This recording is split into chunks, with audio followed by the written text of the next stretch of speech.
سورہ لقمان پارہ نمبر 21 آیہ کریمہ نمبر 10 اور 11۔ نحمدہ ونصلی ونسلم علی رسولہ الکریم، اما بعد فاعوذ باللہ من الشیطان الرجیم، بسم اللہ الرحمن الرحیم۔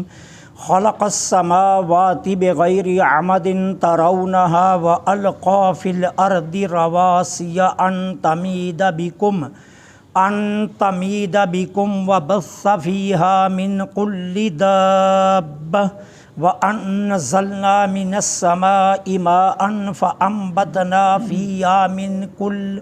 فأنبتنا فيها من كل زوج كريم هذا خلق الله فأروني ماذا خلق الذين من دونه بل الظالمون في ضلال مبين۔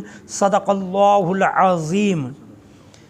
خلق السماوات، اس نے پیدا فرمایا آسمانوں کو، بغیر عمدن، بغیر ایسے ستونوں کے، ترونہا کہ جنہیں تم دیکھ سکو، وَأَلْقَىٰ اور کھڑے کر دیے، فی الارض زمین میں، رواسیہ اونچے اونچے پہاڑ، ان تمید بکم کہ وہ کہیں ڈولتی نہ رہے تمہارے ساتھ، وبث اور پھیلا دیے، فیہا اس میں، من کل دابہ ہر قسم کے جانور، وانزلنا اور ہم نے اتارا، من السماء آسمان سے، ماء پانی، فانبتنا پس ہم نے اگایا یا پیدا کیا، فیہا اس زمین میں، من کل زوج کریم ہر ایک کا نفیس جوڑا۔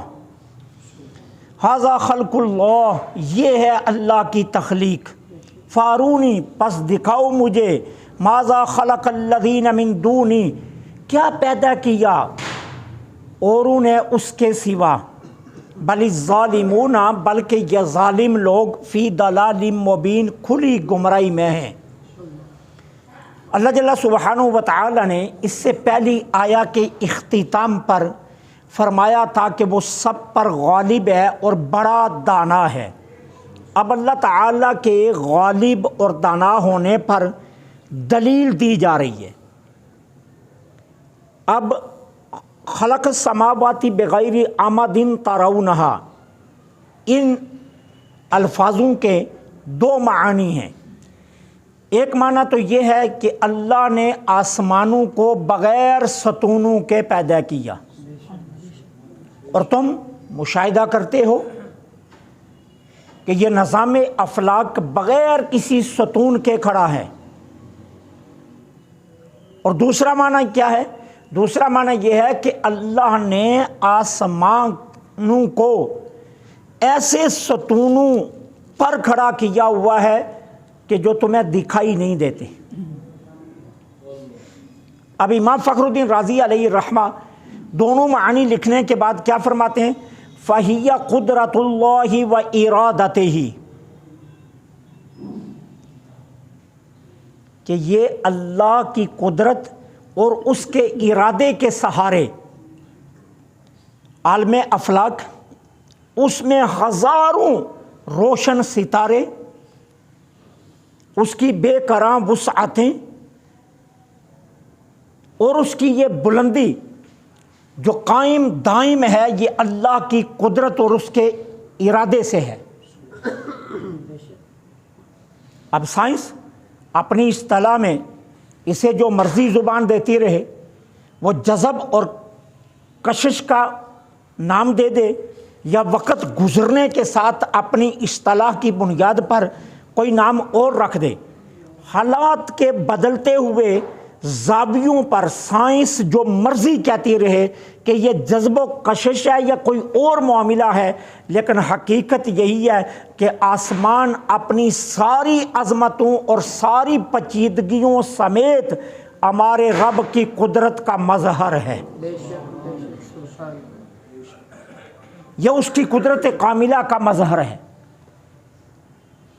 اور پھر فرمایا کہ اور دیکھو، القی فی الارض رواسیہ، پھر اس نے اس زمین میں فلک بوس پہاڑ کھڑے کر دیے کہ کہیں یہ تمہارے وزن سے ڈولتی نہ رہے تمہارے ساتھ، پہاڑ گاڑ دیے کہ یہ ایک سطح پر قائم رہے، اور پھر اس زمین میں ہر قسم کے جانور پھیلا دیے۔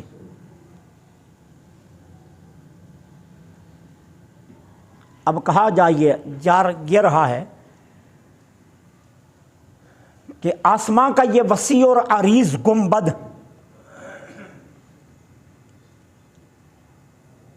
جو بغیر کسی ستون کے کھڑا ہے، اور پھر اس میں گوناگون ستارے، یہ کشادہ زمین، اور اس میں گڑے ہوئے پہاڑ، اور اس میں ہر نسل کے جانور، اور پھر اوقات پر بارش کا برسنا، فصلوں کا، پودوں کا، درختوں کا اگنا، پھلنا، پھولنا، کہا یہ سب کچھ اس کی حکمت بالغہ اور اس کی قدرت کاملہ کی نشانیاں ہیں۔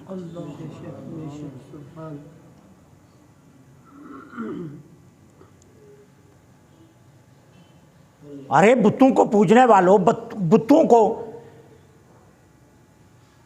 اپنا خدا مان کر یقین رکھنے والوں، اس نے تو اپنی تخلیق کے شاہکار تمہیں گنوا دیے ہیں، تم ان کی بھی تو کوئی تخلیق بتاؤ کہ جس کی بنیاد پر تم انہیں اپنا خدا مان بیٹھے ہو، کوئی ہے؟ کہا ھذا خلق اللہ، یہ اللہ کی تخلیق ہے ساری، اور یہ وہ تخلیق ہے اللہ کی کہ تمہارے اندر بھی انکار کی جرأت نہیں ہے۔ تم سے بھی اگر کوئی پوچھے کہ آسمان کس نے بنایا تو تم کہو گے خدا نے بنایا، تم سے بھی اگر کوئی پوچھے کہ زمین کس نے پھیلائی تو تم کہو گے اللہ نے پھیلائی، تم سے بھی اگر کوئی پوچھے کہ بارش کون نازل کرتا ہے تم کہو گے اللہ نازل کرتا ہے، تم سے بھی کوئی پوچھے کہ یہ لہلاتے کھیت یہ کس کی قدرت کی نشانیاں ہیں تو تم کہو گے اللہ کی۔ تو نادانو، جن بتوں کی تم پوجا کرتے ہو ان کی تخلیق کا کوئی کمال بھی دیکھا ہے جو انہیں خدا مان بیٹھے ہو؟ کوئی ہے تمہارے پاس دلیل کہ تم کہہ سکو کہ ہم نے انہیں خدا اس لیے مانا ہے کہ یہ کمال انہوں نے کر دکھایا؟ اللہ فرماتا ہے میں نے تو اپنے کمال گنوا دیے ہیں تمہیں، جن کو تم شب و روز پوجتے ہو ان کا کوئی کمال بھی تو دکھاؤ۔ فَأَرُونِي مَاذَا خَلَقَ الَّذِينَ مِن دُونِي، اللہ کے سوا انہوں نے کیا تخلیق کیا، دکھاؤ تو صحیح۔ لیکن جواب کیا آئے گا؟ انہوں نے کچھ بھی تخلیق نہیں کیا۔ تخلیق کرنا تو دور کی بات ہے، ان کے اپنے جسم پر مکھی بیٹھ جائے تو وہ اڑا نہیں سکتے، ایک مچھر انہیں کاٹنا شروع کر دے تو وہ اس مچھر سے اپنے آپ کو نہیں بچا سکتے۔ جنہیں تم خدا یقین کر کے مان کر بیٹھے ہو، کہا ان کی تخلیق کا کوئی شاہکار نہیں۔ یہ کائنات زمین ہو یا عالم افلاک ہو، اس میں چرتا سورج ہو یا چمکتا چاند ہو، روشنی بکھیرتے ستارے ہوں یا آسمان بغیر سطحوں کے اپنی وسعت کے ساتھ کھڑا ہو، یہ سب کچھ اس کی تخلیق کی نشانیاں ہیں، اس کی قدرت کاملہ اور حکمت بالغہ کی نشانیاں ہیں۔ اور اگر تمہارے پاس کوئی ہے تو دکھاؤ تو صحیح نا کہ ہم بھی مانیں کہ انہوں نے یہ کمال کر دکھایا، اس لیے تم جو ہے نا وہ اس شک میں پڑ گئے کہ شاید اس خالق کی طرح یہ بھی خالق ہے۔ لیکن تم کوئی ایک ثبوت بھی نہیں لا سکو گے، پھر تمہارے اوپر افسوس نہیں تو اور کیا ہے کہ تم اپنے آپ کو صاحب عقل بھی کہتے ہو اور اپنے ہاتھوں سے تراشے ہوئے بتوں کے سامنے سر بھی جھکاتے ہو۔ جن پتھروں کو تم نے تراشا، جو اپنی تراش میں تمہارے محتاج ہیں، جو اپنے بننے سورنے میں تمہارے محتاج ہیں. یارو تم انہیں ہلاؤ نا تو وہ اپنی جگہ سے ہل نہیں سکتے، اور انہیں اس کا شریک کہتے ہو کہ جو صرف کن کہے تو ساری کائنات ہل جائے. انگلی نہ لگائے، کوئی اور حکم نہ دے، کوئی کرندے نہ بھیجے، صرف کن فرما دے تو ساری کائنات ہل جائے. اس کا شریک ٹھہراتے ہو. کہا کتنے افسوس کی بات ہے کہ کہتے اپنے آپ کو عقل مند ہو، کہتے اپنے آپ کو ذی رخ ہو، کہتے اپنے آپ کو ذی شعور ہو، اور پھر افسوس کی بات ہے کہ اس کی قدرت کاملہ کے سارے شاہکار دیکھنے کے باوجود اسے چھوڑ کر بتوں کے سامنے سر جھکا کر بیٹھے ہو. کہا بل الظالمون، سچی بات یہ ہے کہ یہ ظالم ہے. ظالم وہی نہیں ہوتا جو دوسروں پر ظلم کرے، ظالم وہ بھی ہوتا ہے جو اپنے آپ پر ظلم کرے، جو اپنے انجام کی فکر نہیں کرتا، وہ ظالم نہیں تو اور کیا ہے. مجھے اور آپ کو کل کی فکر ہے. ہماری پنجابی میں کہتے ہیں کہ بیٹی جب پوری چارپائی پر پوری آنا شروع ہو جائے تو باپ کی نیندیں اڑ جاتی ہیں کہ اب اس کو بیانا ہے، اب میں نے اس کے انتظامات کرنے. یارو ایک بیٹی کا فکر تمہاری نیندیں اڑا دے اور انجام آخرت تمہاری نیندیں نہ اڑائی. کبھی اس پر بھی دھیان دیا، کبھی اس پر بھی سوچا ہے کہ میں نے کل اپنے رب کی بارگاہ میں جواب دہی سے گزرنا ہے، میں کیا کر رہا ہوں، میں نے اس کے لیے بنا کر کیا رکھا ہے. یہ ڈلتی جوانی تمہیں کوئی سبق نہیں دے رہی. فرید الدین کا شکر کی داڑھی میں تو ایک بال سفید آیا تو انہوں نے اپنی داڑھی کو کھینچ کر نگاہوں کے سامنے لے آئے اور کہا اٹھ جاگ ستیا فریدا، تیری داڑھی نو آ گیا بور، اگے آ گیا نیڑے پیچھے رہ گیا دور. کہ جو وقت تو گزار آیا وہ بہت پیچھے رہ گیا، اب اگلا وقت آ رہا ہے اس کی فکر کر. تو ہماری نیندیں تو نہیں اڑتی، ہم تو لمبی تان کر سوئے رہتے. صحابہ کرام کی سیرت پاک کو پڑھو تو تمہیں پتہ چلے گا. صحابہ قسمیں اٹھا کر کہتے ہیں رات کو کبھی ہم نے اپنی پوری پشت بستر پر نہیں لگائی. اور کیوں نہیں لگائی؟ کہتے ہیں جب پشت بستر پر بچھنے لگتی تھی تو موت یاد آتی، پھر پشت اٹھ جایا کرتی تھی. میں چند دن پہلے بھی عرض کر چکا ہوں، زندگی بہت قیمتی ہے، کام زیادہ ہے اور وقت بہت تھوڑا ہے. کام ہمارے ذمہ بہت زیادہ ہے. کیوں؟ ہم نے اللہ کی اتنی نعمتیں استعمال کی ہیں کہ اگر ایک ایک نعمت کا جواب دینا پڑا تو ہماری 80 برس کی زندگی ایک نعمت کے مقابلے میں کم ہو جائے گی.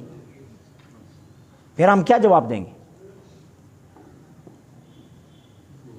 جس کے پاس زیادہ آسائشیں، جس کے پاس گھر اچھا ہے، جس کا کاروبار اچھا ہے، جس کے پاس دولت ہے، جس کے پاس زندگی کی ساری عشائشیں ہیں، اس نے نام رکھا میرے رب کا فضل ہے. یہ فضل نہیں ہے، تیری ڈیوٹی بڑھ گئی ہے، تیرے اوپر شکر زیادہ لازم ہو گیا، تیرے اوپر عبادت زیادہ لازم ہو گئی ہے. جتنی زیادہ نعمتیں تجھے مل رہی ہیں اتنا ہی تجھے عذاب سے بھی گزرنا پڑے گا. جس کے پاس جتنی نعمتیں کم ہیں اس کو اتنا ہی کم عذاب دینا پڑے گا. اور سیدنا حضرت علی المرتضیٰ کا وہ فرمان آپ کو اچھی طرح یاد ہوگا. حضرت علی فرماتے ہیں، کیا فرماتے ہیں؟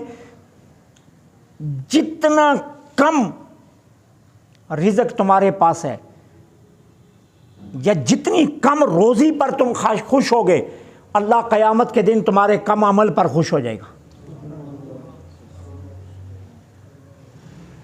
اللہ راضی ہو جائے گا.